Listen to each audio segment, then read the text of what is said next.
Istriku hamil, Jo. Bagai mendengar suara petir di siang hari saat Bang Andi mengucapkan kalimat barusan. Aku mencoba untuk tidak percaya, namun suara itu cukup lantang dan aku sakit karenanya. Padahal Bang Andi sudah berjanji jika ia tidak akan pernah sama sekali menyentuh istrinya. Dia berjanji pernikahannya dengan sang istri hanyalah sebuah status. Pernikahan itu terjadi karena ia harus memenuhi keinginan kedua orang tuanya. Aku dan Bang Andi memang sudah pacaran bertahun-tahun, jauh sebelum ia menikah, bahkan jauh sebelum ia ditunangkan. Hubungan kami sangat indah, kami tidak bisa terpisahkan.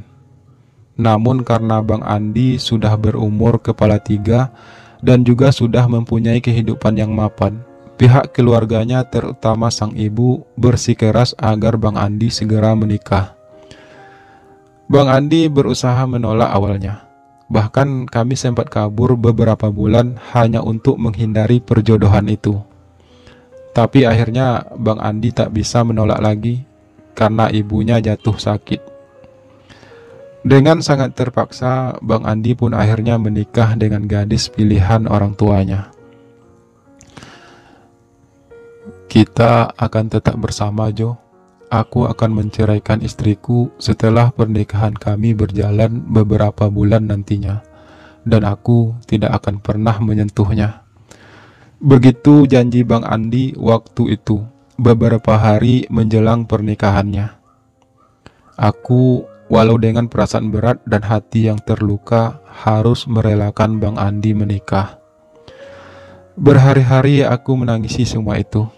Rasanya begitu sakit membayangkan pria yang aku cintai hidup bersama orang lain. Aku tidak rela, aku terlalu mencintai Bang Andi, dan begitu juga sebaliknya.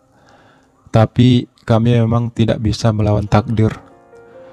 Setelah menikah, Bang Andi memang masih terus berhubungan denganku. Kami masih terus bersama, meski tentu saja waktu pertemuan kami sudah semakin singkat dan semakin jarang.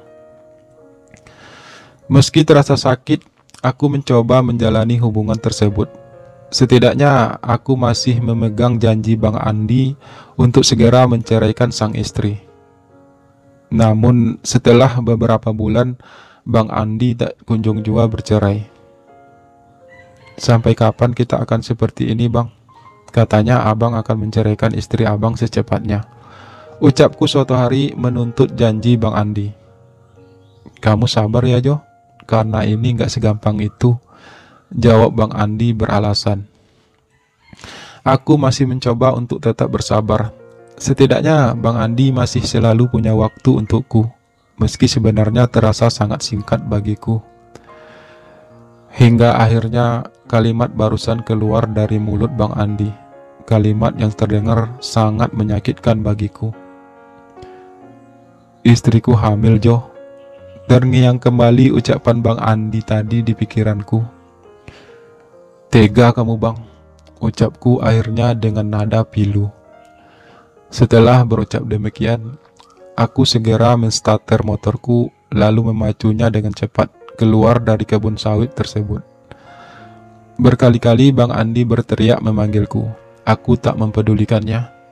Aku terus saja memacu motorku keluar dari kebun sawit tersebut. Kebun sawit itu memang tempat biasa kami bertemu pada siang hari jika ada hal penting yang ingin kami bicarakan. Namun jika malam hari, biasanya kami akan bertemu di hotel dan saling melepaskan rindu, menumpahkan segala cinta, serta menyatu dalam lautan keindahan yang penuh dengan bunga-bunga asmara. Sesampai di rumah, aku menangis sejadi-jadinya. Aku benar-benar kecewa dengan Bang Andi. Dia telah mengingkari janjinya. Saat ia akan menikah dulu, aku memang terluka, tapi tak separah ini. Sekarang rasanya hatiku seperti dicabik-cabik. Sebenarnya bukan karena istrinya hamil, tapi terlebih karena Bang Andi ternyata tidak bisa menepati janjinya. Dalam pikiranku terlintas bayangan tubuh kekar Bang Andi yang tidur bersama istrinya, dan itu membuatku semakin sakit. Berkali-kali aku berusaha menepis bayangan itu, namun selalu saja hal itu terus menghantuiku. Bang Andi sudah berkali-kali mencoba menghubungiku dan mengirimkan pesan singkat, namun aku mengabaikannya. Aku benci pria itu sekarang. Aku tidak ingin berhubungan lagi dengannya. Berbulan-bulan aku bersabar menunggunya, berharap ia akan berpisah dari istrinya. Lalu kami akan bersama lagi seperti dulu. Tapi sekarang istrinya sudah hamil. Hal itu tentu saja akan membuat kemungkinan ia bercerai dengan istrinya semakin tidak mungkin. Harapanku tiada lagi, dan aku tidak bisa menjalin hubungan dengan pria yang sudah beristri. Karena pasti waktunya untukku akan sangat terbatas. Untuk itu, aku pun belajar melupakan Bang Andi. Aku harus bisa melangkah tanpanya. Tidak mudah memang, karena biar bagaimanapun, hubunganku dengan Bang Andi sudah sangat dalam. Kami telah berhubungan bertahun-tahun, dan kami juga sudah teramat sering mendaki puncak bersama. Harus aku akui kalau Bang Andi memang seorang pria yang perkasa dan sangat hebat. Aku selalu dibuatnya ketagihan.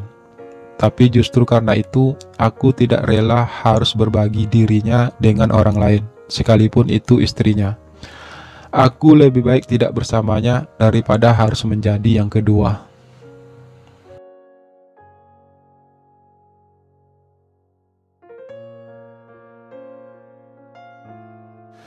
Berbulan-bulan aku berjuang untuk bisa melupakan Bang Andi.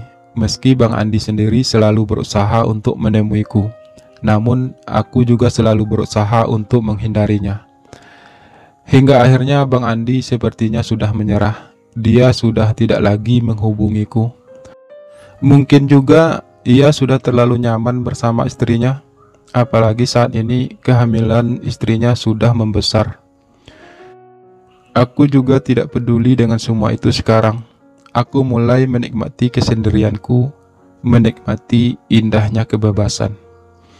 Sampai satu saat, aku bertemu dengan seorang teman lamaku. Namanya Kamal. Dia pria manis yang bertubuh kekar. Sebenarnya aku sudah sangat mengenal Kamal, bahkan jauh sebelum aku pacaran dengan Bang Andi. Kamal adalah teman kuliahku dulu. Kami sempat dekat, tapi akhirnya harus terpisah karena Kamal kemudian menikah setelah kami sama-sama lulus kuliah. Sejak menikah, aku tidak pernah lagi bertemu Kamal. Aku juga tidak mencari tahu keberadaannya, karena selama itu hubungan kami hanya sebatas teman biasa. Meski sejujurnya aku sangat mengagumi sosok Kamal. Aku sudah bercerai dari istriku. Begitu ucap Kamal waktu itu ketika kami pertama kali bertemu lagi setelah sekian tahun tak berjumpa. Kenapa? Tanyaku sekedar ingin tahu. Karena ia selingkuh, Jo. Aku menceraikannya, apalagi pernikahan kami memang belum dikaruniai anak. Jelas Kamal terdengar lirih di telingaku. Oh, desahku membulatkan bibir. Kamu sendiri udah nikah? Tanya Kamal kemudian. Belum, Mal. Aku memang belum ada rencana untuk menikah, jawabku. Kenapa? Tanya Kamal lagi. Karena aku memang suka kebebasan, Mal, dan lagi pula aku mana suka perempuan, ucapku lugas yang membuat Kamal menolehku seketika. Maksud kamu? Tanya Kamal dengan kening berkerut. Aku gay, Mal, dan aku tidak ingin menikah bila hanya untuk sebuah status, balasku dengan nada santai. Aku mungkin sudah terbiasa berterus terang seperti itu jika merasa sudah cukup dekat dengan seseorang. Kamal terlihat sedikit kaget, meski aku yakin ia sudah menduganya dari awal. Karena biar bagaimanapun, pada saat kami kuliah dulu, aku juga sering menggoda Kamal. Kamal sampai saat ini masih cukup menarik secara fisik. Tubuhnya bahkan sekarang jadi semakin atletis dan seksi. Meski ia sudah berumur sekitar 28 tahun. Aku memang rajin berolahraga. apalagi semenjak bercerai dari istriku. Biasanya untuk sekedar menghilangkan kesepianku. Jelas Kamal ketika suatu hari aku memuji bentuk tubuhnya itu. Aku hanya mengangguk-angguk pelan. Semakin hari aku semakin menyukai Kamal. Kamu nggak risih jalan sama aku, Mal? Tanyaku kemudian, sedikit penasaran sih. Nggak, biasa aja. Justru aku merasa nyaman jalan sama kamu, Jo. Kamu baik padaku, jawab Kamal dengan nada pelan. Aku suka sama kamu, Mal, ucapku lagi. Kami ngobrol di sebuah kafe. Kamal menatapku tajam penuh tanya. Apa yang membuat kamu menyukai saya? Tanya Kamal akhirnya. Ya, kamu manis, baik, dan yang paling penting, kamu sangat kekar, Mal. Aku jadi suka berhayal tentang kamu. Aku jadi penasaran seperti apa rasanya kamu, Mal. Jawabku sangat terbuka. Kamal tertawa ringan, kemudian tersenyum manis. Kamu mau coba nggak? Tanya Kamal dengan nada menggoda. Aku menatap Kamal tajam, mencoba mencari setitik kejujuran dari kalimat yang ia lontarkan dengan nada berkelakar barusan. Emang kamu mau? Tanyaku akhirnya. Kali ini benar-benar ingin tahu dan sangat berharap sih. Kamal tersenyum manis lagi. Ia menarik napas dalam. Aku sudah lebih setahun bercerai dari istriku, Jo. Sudah lebih setahun pula aku tidak pernah melakukan hal tersebut. Lagi pula aku juga penasaran sih bagaimana rasanya melakukan hal itu dengan seorang laki-laki. Ucap Kamal, kali ini suaranya terdengar serius. Aku pun tersenyum saat menyadari kalau Kamal ternyata serius dengan ucapannya barusan. Kami pun sepakat untuk melanjutkan obrolan kami tersebut di sebuah hotel. Aku nggak tahu nih, Jo, mesti ngapain, ucap Kamal saat kami sudah berada di dalam kamar hotel. Udah, kamu nikmatin aja, biar aku yang berperan kali ini, balasku dengan penuh semangat. Kamal akhirnya pasrah. Pria kekar itu sedikit merinding dan memejamkan mata. Aku yang memang sudah sangat lama penasaran dengan Kamal mulai beraksi. Apalagi aku juga sudah sangat lama tidak merasakan hal tersebut semenjak hubunganku dengan Bang Andi kandas beberapa bulan yang lalu. Malam itu aku merasakan sesuatu yang luar biasa dari Kamal. Meskipun awalnya ia merasa risih, namun lama-kelamaan ia mulai menikmati hal tersebut. Kami pun akhirnya mulai mendaki bersama. Aku melayang serasa terbang di awan. Ternyata Kamal jauh lebih perkasa dari Bang Andi. Dia mampu membuatku terbang berkali-kali, dan aku sangat menikmatinya. Hingga akhirnya kami pun terhempas bersama. Kamu luar biasa, Mal, bisikku di telinga Kamal ketika keindahan itu berakhir. Kamu juga hebat, Jo, balas Kamal juga berbisik. Ternyata ini jauh lebih indah dari yang pernah aku rasakan sebelumnya bersama istriku. Lanjut Kamal lagi dengan senyum mengembang. Jadi gimana? Kita jadian ya? Ucapku meminta.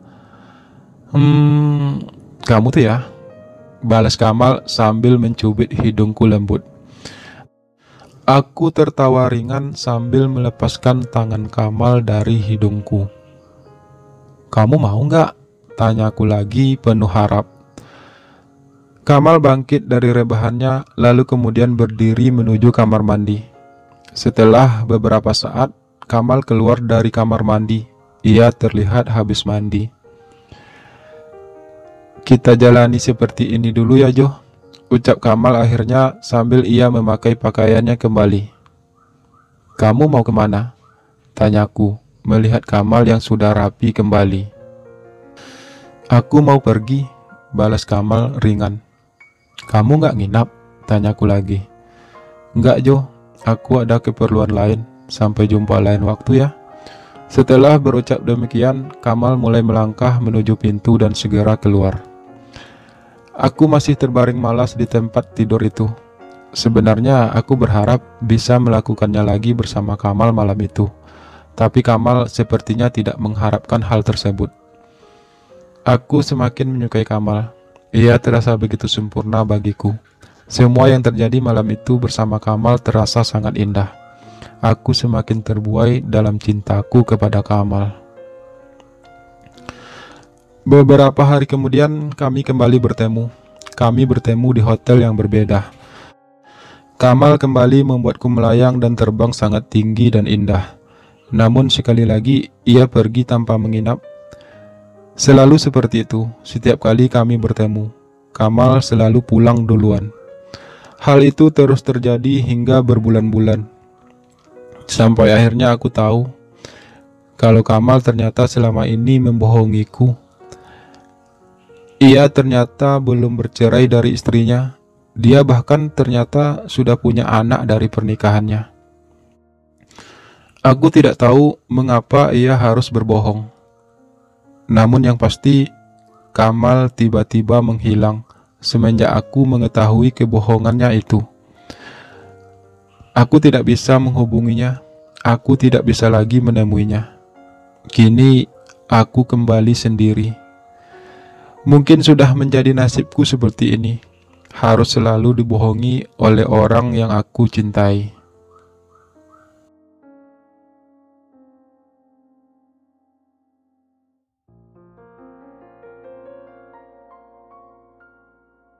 Sebulan setelah Kamal, teman lamaku itu tiba-tiba menghilang.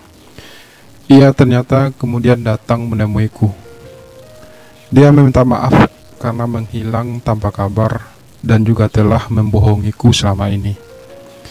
Aku yang sudah terlanjur kecewa oleh Kamal tentu saja tidak dengan begitu mudah menerima permintaan maafnya itu. Namun setelah Kamal akhirnya menjelaskan semuanya, hatiku mulai melunak. Aku tahu aku salah, Jo. Aku juga tahu kamu kecewa. Namun tolong beri aku kesempatan untuk menjelaskan semuanya. Begitu ucap Kamal akhirnya dengan nada memelas. Aku memang marah dan kecewa sama Kamal. Namun kenangan indah saat bersamanya melintas di pikiranku yang membuatku akhirnya membiarkan ia bercerita dan menjelaskan semuanya. Sebenarnya sudah sejak lama aku menyukai kamu, Jo. Sudah sejak kita masih kuliah dulu. Begitu Kamal memulai ceritanya. Aku menatapnya, setengah tak percaya. Namun aku hanya diam, membiarkan Kamal untuk terus melanjutkan. Aku tahu ada yang salah dengan diriku sejak kita saling kenal dan mulai dekat. Perasaan suka perlahan mulai tumbuh di hatiku. Namun aku tak berani untuk berterus terang sama kamu. Aku takut salah paham akan sikap baikmu padaku selama kita berteman. Untuk itu, aku hanya bisa memendam perasaanku padamu, Jo, meski kadang terasa sakit bagiku. Lalu kemudian aku memutuskan untuk menikah, bukan karena aku benar-benar menginginkannya. Kamal menarik napas. Ia menghirup minuman dingin yang tadi kami pesan. Kami memang bertemu di sebuah kafe. Kamal yang mengajaknya. Katanya biar lebih santai untuk ngobrol. Tapi aku menikah hanya untuk menutupi perasaanku yang sebenarnya. Aku berharap dengan menikah aku bisa melupakan kamu, Jo. Dan tentu saja aku berharap aku bisa menutupi siapa aku sebenarnya. Lanjut Kamal dengan suara mulai terdengar parau. Aku memperhatikan wajah manis itu. Wajah itu terlihat murung. Sejujurnya, sebelum dengan kamu, aku belum pernah sekalipun melakukan hal tersebut dengan laki-laki manapun. Aku berusaha menjadi suami dan ayah yang baik, dan selalu berusaha untuk melupakan kamu, Jo. Tapi ternyata aku tidak benar-benar bisa melupakan kamu, Jo. Hari-hariku terasa berat. Bertahun-tahun aku hidup dalam kemunafikan. Sampai akhirnya aku tahu kalau kamu juga sakit seperti diriku. Kamal menghentikan kalimatnya lalu menatapku sendu. Kamu tahu dari mana kalau aku sakit? Tanyaku sedikit penasaran. Karena seingatku, aku mengatakan pada Kamal kalau aku gay justru setelah kami bertemu kembali setelah sekian tahun terpisah. Maaf Jo, sebenarnya Bang Andi yang pernah jadi pacarmu itu adalah sepupuku. Meski kami tidak begitu dekat, tapi Bang Andi pernah cerita padaku saat ia dipaksa menikah dulu. Ia berbicara jujur padaku kalau ia sebenarnya tidak ingin menikah karena ia punya hubungan dengan kamu. Kalimat Kamal barusan membuatku sedikit terperangah. Ternyata dunia tidak begitu luas batinku. Awalnya aku berpikir bahwa Jo yang Bang Andi maksud itu bukan kamu. Tapi karena penasaran, aku meminta Bang Andi untuk memperlihatkan foto kamu. Saat itulah aku sadar kalau kamu juga sakit. Tapi aku tidak mengatakan pada Bang Andi kalau aku sebenarnya mengenal kamu. Kamal melanjutkan ceritanya lagi. Aku sempat berpikir untuk menemui kamu dan menyatakan tentang perasaanku padamu. Tapi aku juga tahu kalau Bang Andi sangat mencintai kamu. Aku tak ingin merusak hubungan kalian berdua. Aku memilih untuk tetap diam dan tetap memendam perasaanku. Sampai kemudian aku tahu kalau hubungan kamu dan Bang Andi telah berakhir. Bang Andi sempat curhat padaku tentang hal itu. Sepertinya ia sangat kecewa dengan keputusanmu itu, tapi ia juga sadar kalau ia salah. Kamal menatapku lagi beberapa saat, kemudian kembali menghirup minumannya, lalu menarik napas dalam. Saat itulah aku akhirnya nekat untuk menemui kamu, Jo. Aku tak ingin menyia-nyiakan kesempatan itu. Setidaknya aku ingin kita kembali dekat, dan keterus-teranganmu padaku waktu itu membuatku semakin yakin untuk bisa memilikimu. Kamal mengakhiri kalimatnya dengan sebuah helaan napas panjang. Lalu kenapa kamu berbohong dengan mengatakan kalau kamu telah bercerai dari istri kamu? Tanyaku sambil menatapnya tajam penuh tanya. Karena Bang Andi pernah cerita kalau kamu tidak suka berhubungan dengan laki-laki yang sudah beristri. Untuk itu aku terpaksa berbohong agar kamu tidak menghindariku, jawab Kamal. Tapi akhirnya aku sadar kalau itu sebuah kesalahan. Dan saat aku ingin menjelaskan semuanya, kamu keburu sudah mengetahui hal tersebut. Lanjut Kamal lagi. Kali ini ia tertunduk. Lalu kenapa kamu malah menghilang, Mal? Tanyaku kemudian. Karena akhirnya istriku mulai curiga padaku, Jo, dan aku tidak ingin merusak rumah tanggaku. Untuk itu aku harus menghindari untuk bertemu kamu lagi.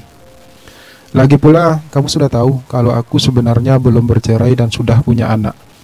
Jikapun kita bertemu, kamu pasti sangat marah padaku, dan aku tak sanggup melihat kamu marah dan kecewa. Kamal melanjutkan penjelasannya. Lalu kamu pikir dengan menghilang tanpa kabar seperti itu bisa menyelesaikan masalah? Bisa membuat aku tidak kecewa dan marah? Nadaku sedikit meninggi sambil terus menatap Kamal tajam. Iya, aku tahu. Karena itulah akhirnya aku memutuskan untuk menemui kamu lagi, Jo. Aku ingin meminta maaf atas semuanya. Lirih suara itu di telingaku. Dan karena kamu masih tinggal bersama istrimu saat itu, makanya kamu tidak pernah mau menginap bersamaku. Tanyaku seolah mengabaikan ucapan Kamal barusan.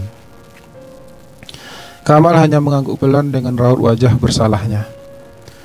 Sebenarnya aku sudah curiga, tapi ya sudahlah, itu juga nggak penting lagi sekarang.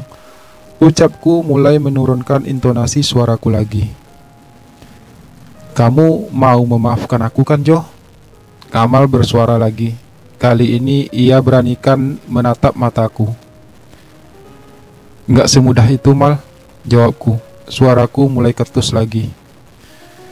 Ada satu pertanyaan lagi yang sebenarnya ingin aku pertanyakan dari tadi, lanjutku. Apa? Suara Kamal memelas kembali.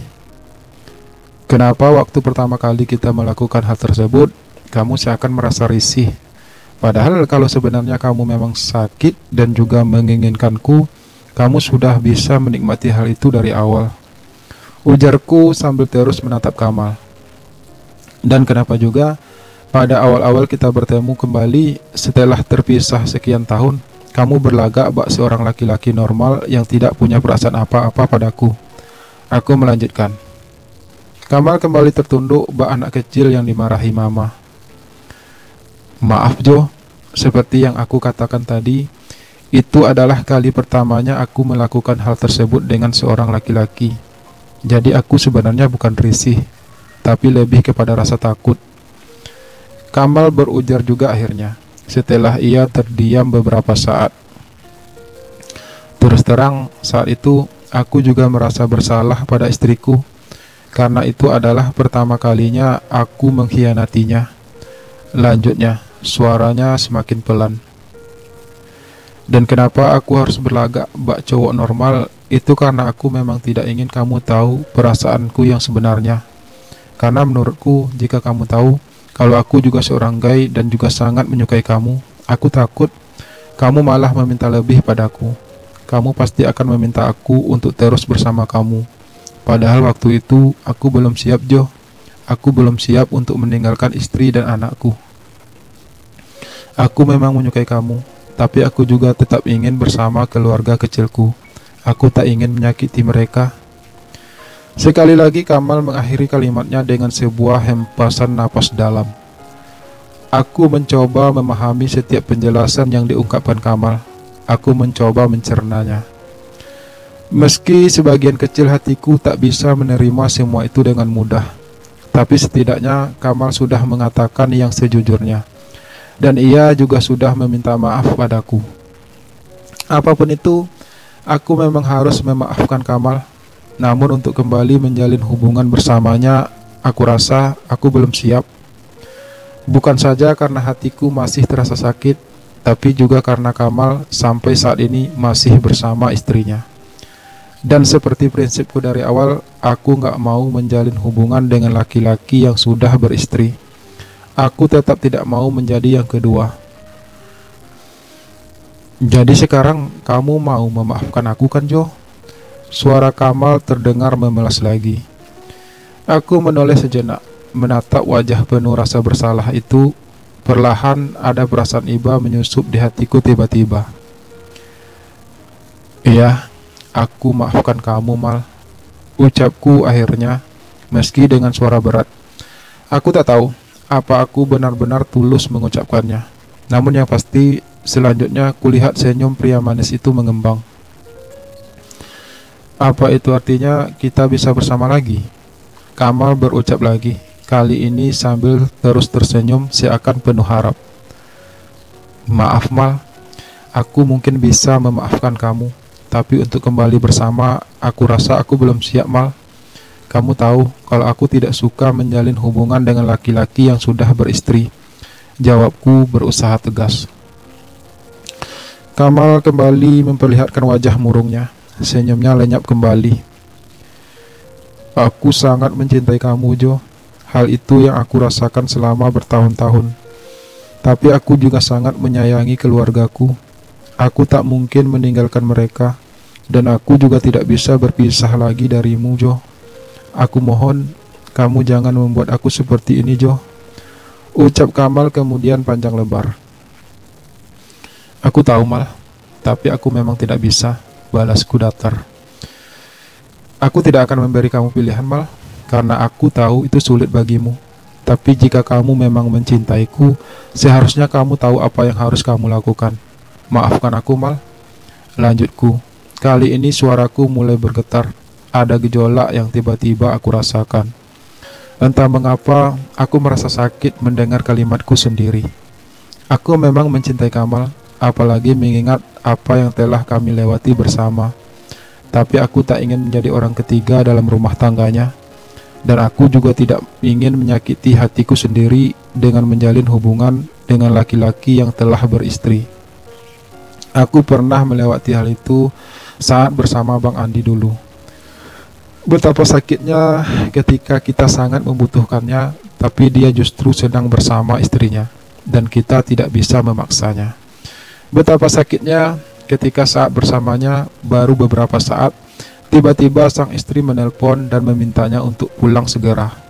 Aku sering mengalami hal itu saat bersama Bang Andi, dan itu terasa sakit. Aku tak ingin mengulanginya lagi, walau dengan alasan apapun. Seperti yang pernah aku katakan, menjadi yang kedua itu terlalu menyakitkan. Kalau kamu berubah pikiran, kamu tahu harus mencariku di mana, Jo. Suara Kamal itu cukup mengagetkanku karena untuk sesaat pikiranku menerawang. Setelah berucap demikian, Kamal pamit, lalu meninggalkanku sendirian di dalam kafe tersebut. Kamu yang harusnya berubah pikiran, Mal. Bisikku tak terdengar siapa-siapa.